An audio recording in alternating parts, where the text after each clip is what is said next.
Hi everyone, welcome again to my channel. I'm inside my polytunnel today and I'm going to be showing you the seedlings and also planting some tomatoes. I have to tell you before we start that everything inside here that you see growing are things that I started from seed.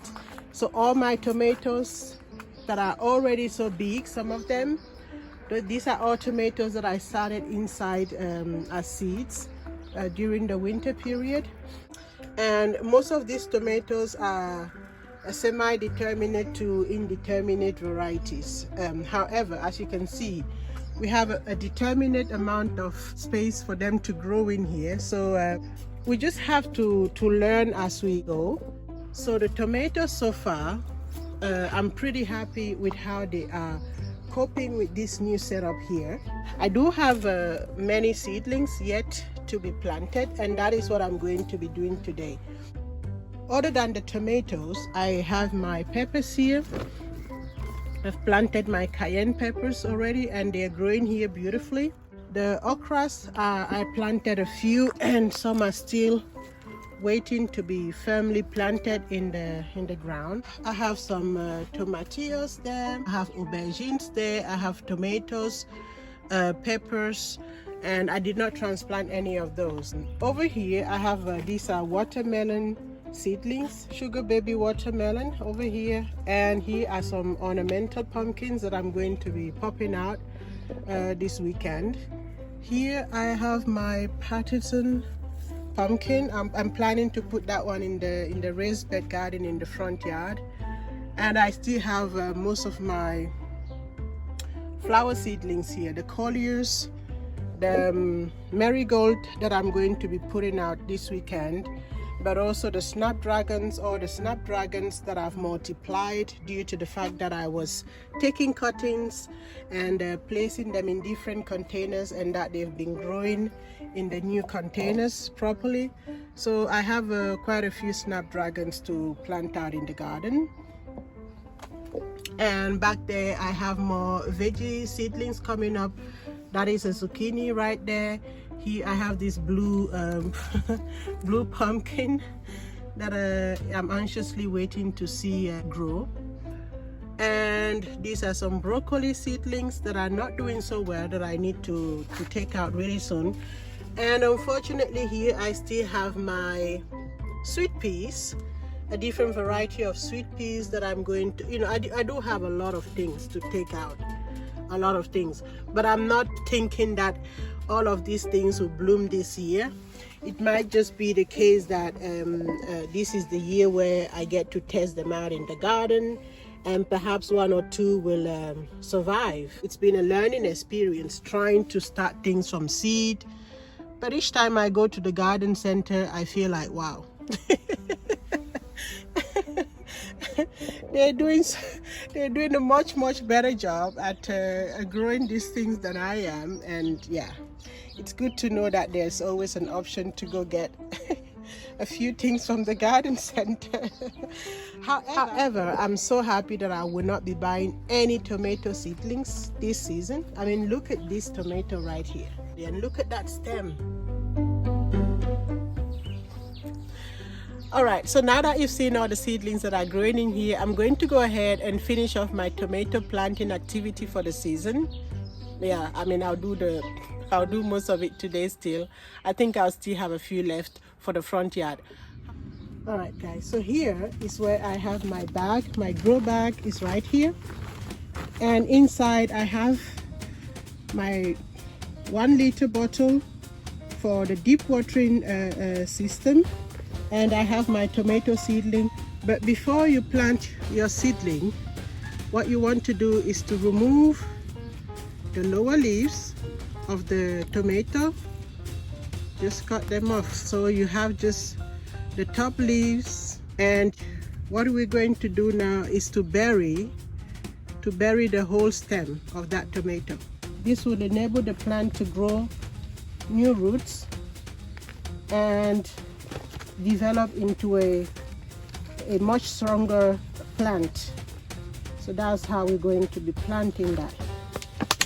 Also make sure that the bottle is quite close.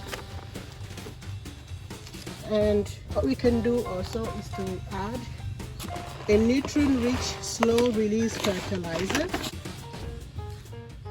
that I'm adding there at the bottom before putting in more compost.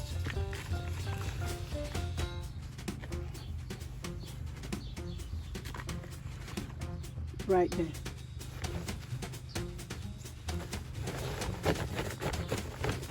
So we bury almost half of the bottle and the whole stem of the tomato, leaving just the top leaf exposed to the sun.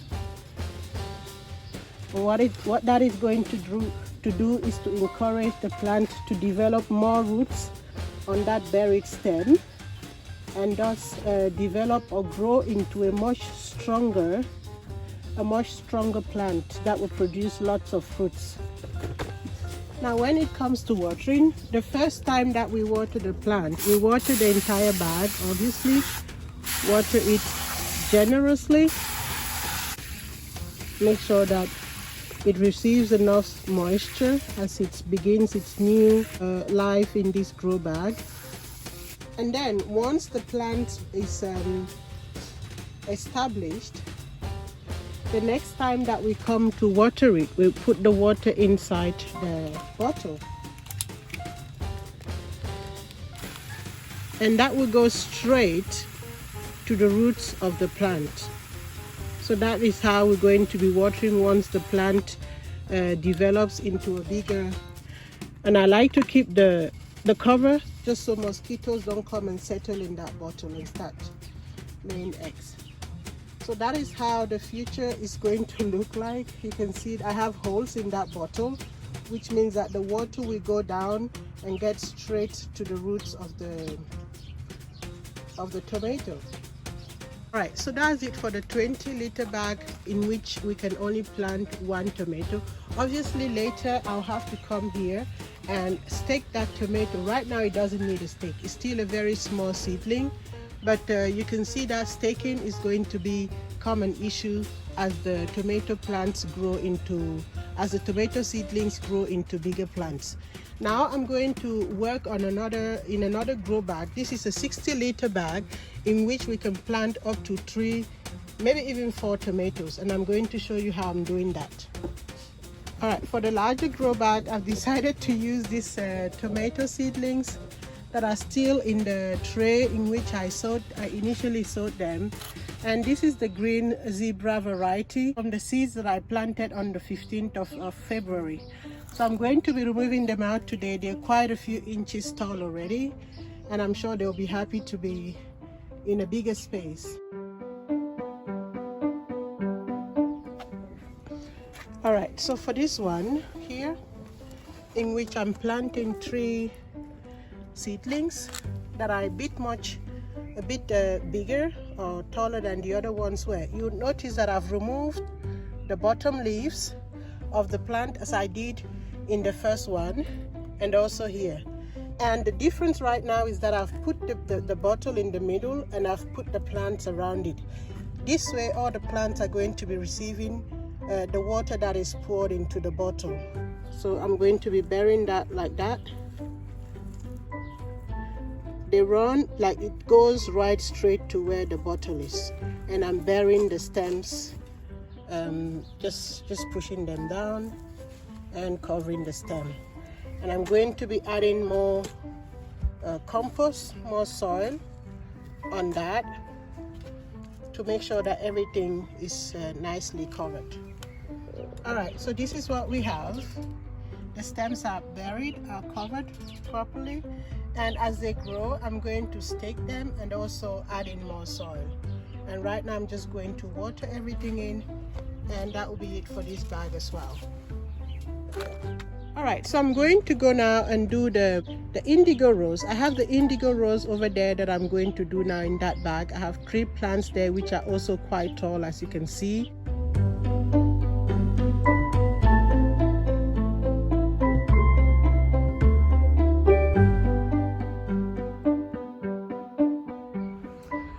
Alright guys, I'm done now for the first part of planting here. I do still have a few seedlings left over. what I wanted to share with you, another thing that I wanted to share with you is that as the tomatoes grow, you have to remove the bottom leaves, and I have already removed some here, like this one. Here is a typical example of a tomato that is growing healthily, and as you can see, it has multiple side branches that is beginning to develop. So what I'm going to do is to remove those side branches that are threatening to form or to take shape, and I'm also going to be removing any leaves that are very low that may be touching the ground. So by topping up the soil like this, as the plant is growing, it's going to boost up the growth of the plant and enable it to develop more roots, bigger stem, and eventually lots of fruits for the harvest. So that is what we do. As the plant grows, we add in a little more soil and take off the side branches, the lower leaves.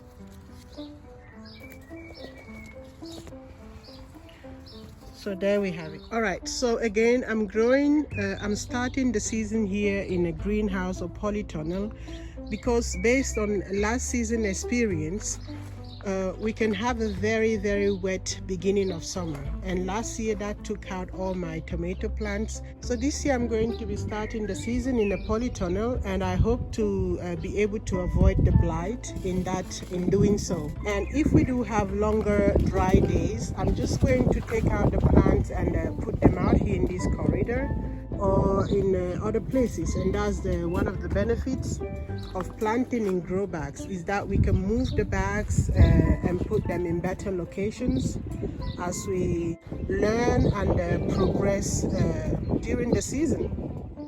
So that is it for this video. Thank you so much for watching. I hope you're having a great start of the season, a great weekend, and see you in our next one. Bye bye.